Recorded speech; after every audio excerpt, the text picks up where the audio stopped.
भक्ति और योग के महान सूत्रधार गुरु गोरखनाथ जी, जिन्होंने अखंड भारत में सनातन और सत्य की अलग जगाई।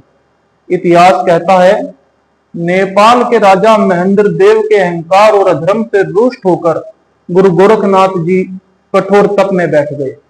संकल्प लिया, जब तक साधना पूर्ण न होगी नेपाल में वर्षा नहीं होगी। 12 वर्षों तक वर्षा नहीं हुई। अकाल पड़ा, जनजीवन थम गया।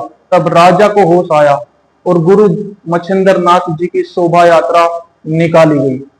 गोरखनाथ जी उठे, अपने गुरु की यात्रा को प्रणाम किया और उसी क्षण वर्षा हुई। इतिहास का यह प्रसंग आज भी नेपाल और भारत की लोक कथाओं में जीवित है।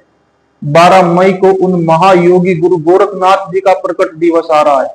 मैं सबसे अनुरोध करूंगा कि महायोगी का प्रकट दिवस राजनीतिक आडंबरों से परे होकर पूरी धूमधाम के साथ मनाया जाए, क्योंकि हमें कई पहलुओं पर गंभीरता से गौर करना है। जिस महायोगी के संकल्प लेने से इंद्रदेव को भी 12 वर्षों तक अपने प्रभाव को रोकना पड़ा, जिन्हें साक्षात शिव अवतारी माना जाता है, उन महायोगी के नाम की यात्राओं को आज कुछ चुनिंदा लोगों द्वारा राजनीतिक मंचों की चौखटों पर ले जाकर समर्पित किया जा रहा है।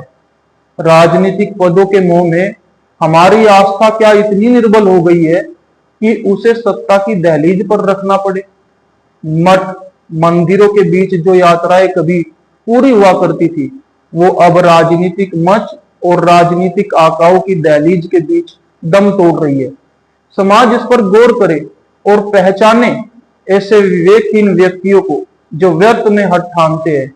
पूछो जाकर जरा कोई उनसे कि सत्ता, शासन और धर्म को भी वो कितना जानते हैं। महायोगी गुरु गोरखनाथ का प्रकट दिवस आस्था और परंपराओं से जुड़ा है, न कि राजनीतिक आकाओं की छत्र छाया से। सत्ता और शासन में कुछ लोग स्थायी तो कुछ अस्थायी रहते हैं, कुछ प्रत्यक्ष तो कुछ अप्रत्यक्ष रहते हैं, लेकिन परंपराओं की अपनी एक मर्यादा होती है। हर हर महादेव, जय शिव गोरख।